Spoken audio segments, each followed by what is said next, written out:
ஒரு ஊர்ல ஒரு இளைஞர் ஒருத்தர் வாழ்ந்துகிட்டு வந்தாரு. அந்த இளைஞர் கடினமான உழைப்பாளி. தினமும் காலையில இருந்து சாயங்காலம் வரைக்கும் உழைச்சிக்கிட்டே இருப்பாரு. ஆனா அவ்வளவு உழைப்பை போட்டுமே அதுக்கான சரியான பலன் கிடைக்கல. அவர் எத்தனையோ விஷயங்கள் ட்ரை பண்ணிட்டாரு. ஆனா எதுலையுமே அவரால் வெற்றி காண முடியல. அந்த வெற்றி அப்படிங்கிறது ஒரு எட்டா கனியாவே இருந்துச்சு. இதனால அவர் மனசுல எப்பவுமே ஒரு விதமான சோகம் இருந்துகிட்டே இருந்துச்சு.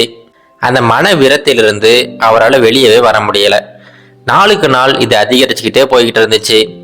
எதுக்காக வாழுறோம் அப்படிங்கிற அளவுக்கு அவருக்கு எண்ணங்கள் தோண ஆரம்பிச்சிருச்சு.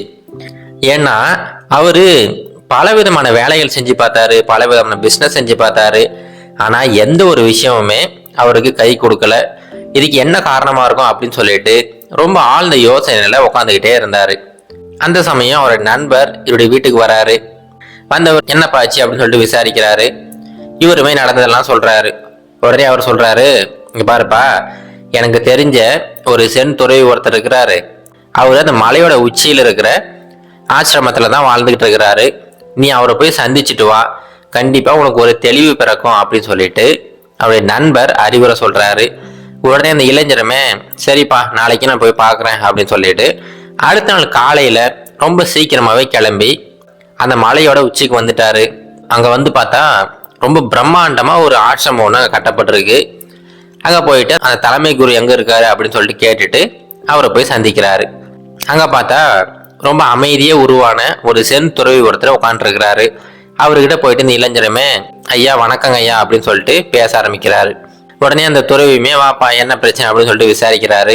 அதுக்கு அந்த இளைஞர் சொல்றாரு, ஐயா என்னுடைய வாழ்க்கையில நான் எத்தனையோ விஷயங்கள் வந்து முயற்சி செஞ்சிட்டேன்.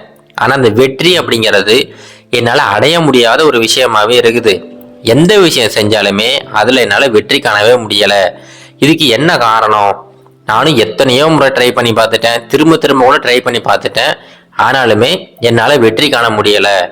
நீங்க தான் இதுக்கு ஒரு நல்ல வழி சொல்லணும் அப்படின்னு சொல்லிட்டு அந்த சென் துறவி கிட்ட கேட்கிறாரு. உடனே கொஞ்ச நேரம் அந்த சென் துறவி யோசிக்கிறாரு. யோசிச்சுட்டு சரிங்கப்பா, நீங்க ஒன்று பண்ணுங்க, நான் வந்து ஒரு நாய் ஒன்று வளர்த்துக்கிட்டு இருக்கேன். தினமும் சாயங்கால நேரத்துல அதை வாக்கிங் கூட்டிட்டு போவேன். நீங்க ஒன்று பண்ணுங்க, நீங்க இந்த நாயை பிடிச்சிக்கிட்டு கொஞ்சம் தூரம் வாக்கிங் கூட்டிட்டு போங்க. போயிட்டு வாங்க, நான் வந்து உங்களுக்கு நீங்க கேட்ட கேள்விக்கான பதில சொல்றேன் அப்படின்னு சொல்லிட்டு அந்த சென் துறவி சொல்றாரு.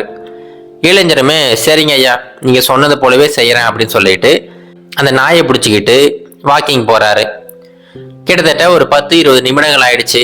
அவ்வளோ நேரம் கழிச்சதுக்கு அப்புறமா மறுபடியும் அந்த நாயை பிடிச்சிக்கிட்டு இந்த சென் துறவி வந்து சந்திக்கிறாரு. இப்போ அந்த துறவி 2 பேரையும் பார்க்குறாரு. அவருடைய நாய் பார்த்தீங்கன்னா ரொம்ப சோர்வா நாக்கை வெளியே நீட்டிக்கிட்டு தண்ணிக்காக ஏங்கிக்கிட்டு அப்படியே ரொம்ப சோர்வா நின்றுக்கிட்டு இருக்கு. ஆனால் இந்த மனிதர் எப்படி போனாரோ அதே மாதிரி ரொம்ப ஃப்ரெஷ்ஷாக வந்திருக்கிறாரு. இப்போ இந்த மனிதர்கிட்ட அந்த சென் துறவி கேட்குறாரு, இங்கே பாருப்பா, நீயும் என்னுடைய நாயும் ஒரே வழியில தான் பயணிச்சிங்க. ஒவ்வொருத்தரும் வெவ்வேறு வழியிலலாம் பயணிக்கல. 2 பேரும் கிட்டத்தட்ட ஒரே தூரம் தான் போயிட்டு வந்திருப்பீங்க. ஆனா உன்னை பார்த்தா நீ ரொம்ப ஃப்ரெஷ்ஷாக இருக்கிற, ரொம்ப புத்துணர்ச்சியோட இருக்கிற. ஆனா என்னுடைய நாயை பார்த்தா அந்த மாதிரி தெரியலையே. என்னுடைய நாய் வந்து ரொம்ப சோர்வா இருக்கு, என்ன காரணம் அப்படின்னு சொல்லிட்டு கேட்குறாரு. அதுக்கு அந்த இளைஞர் சொல்றாரு, ஐயா அது வேற ஒன்றும் இல்லை, நான் வந்து பொறுமையாக நடந்துக்கிட்டே இருந்தேன். நீங்கள் இந்த நாயோட கயிறு வந்து ரொம்ப நீளமாக கட்டியிருக்கீங்க.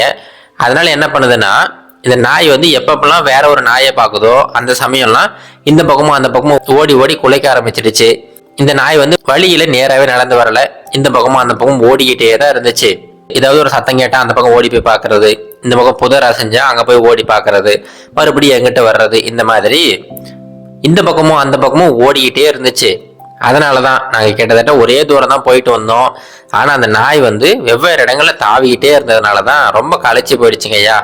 நீங்கள் முதல்ல இதுக்கு தண்ணி கொடுங்க அப்படின்னு சொல்லிட்டு அந்த நாயை அந்த சென் துறவி கிட்ட ஒப்படைக்கிறாரு.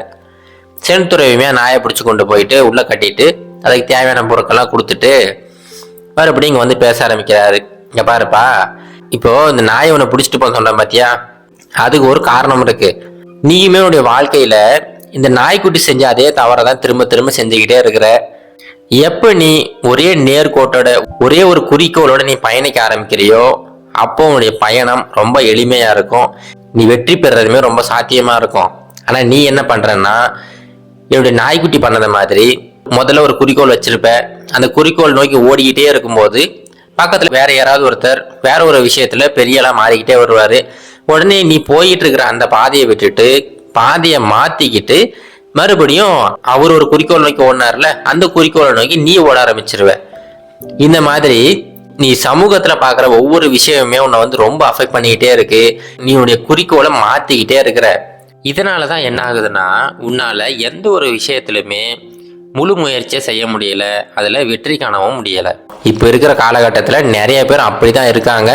அதனால நீ ஒண்ணு மட்டும் பண்ணு. உன்னுடைய வாழ்க்கையில உண்மையிலேயே உன்னோட குறிக்கோள் என்ன அப்படிங்கிறத ரொம்ப தெளிவா நீ யோசி.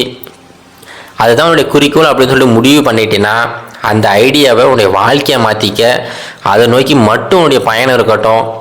ஸ்டார்ட் பண்ணும்போது கொஞ்சம் கஷ்டமாக தான் இருக்கும். கொஞ்ச நாட்கள் போகும்போது கூட கொஞ்சம் நஷ்டம்லாம் வரதான் செய்யும். ஆனாலுமே அதை கைவிடாமல் தொடர்ந்து முயற்சி செஞ்சுக்கிட்டே இருந்தீங்கன்னா ஒவ்வொரு நாளும் நீ அதை பற்றி நிறைய விஷயங்கள் கற்றுக்குவ. அந்த கற்றுக்கிட்ட விஷயங்கள் கண்டிப்பாக அந்த தொழிலையாகட்டும் இல்லை வேறு ஏதாவது விஷயத்தில் கூட கண்டிப்பாக அது உனக்கு கை கொடுக்கும். நீ அதை விட்டுட்டு முதல் முயற்சியிலே தோல்வி கண்ட உடனே அடுத்தடுத்த விஷயங்களுக்கு தாவிக்கிட்டே இருந்தீங்கன்னா கடைசி வரைக்கும் இந்த வெற்றிங்கிறது ஒரு எட்டா கனியாக தான் உனக்கு இருக்கும். இதை மட்டும் ஞாபகம் வச்சுக்கப்பா அப்படின்னு சொல்லிட்டு அந்த செந்துறவி இந்த இளைஞர்கிட்ட சொல்கிறாரு. இப்போ தான் இந்த இளைஞருக்கே புரியுது, இவ்வளோ நாளாக பார்த்தீங்கன்னா இவர் எந்த ஒரு விஷயத்தையுமே தொடர்ந்து செஞ்சதே கிடையாது. ஒரு விஷயத்தை செய்வார், செஞ்சுக்கிட்டே இருக்கும்போது வேற ஒரு விஷயத்தை பார்த்த உடனே அது நல்லா இருக்கே அப்படின்னு சொல்லிட்டு இதை அப்படியே கிடப்பில் போட்டுட்டு அதை நோக்கி ஓட ஆரம்பிச்சிருவாரு. அதை நோக்கி ஓடிக்கிட்டு இருக்கும்போது அதை விட வேற ஒரு விஷயம் ரொம்ப மேலான விஷயம் ஒன்று வந்துச்சுன்னா அது நோக்கி மறுபடியும் ஓட ஆரம்பிச்சிருவாரு. இந்த மாதிரி இவருடைய குறிக்கோள் மாறிக்கிட்டே இருந்ததுனால எந்த ஒரு வேலையுமே ஒரு சரியாக செய்ய முடியல, தொடர்ச்சியாக செய்ய முடியல.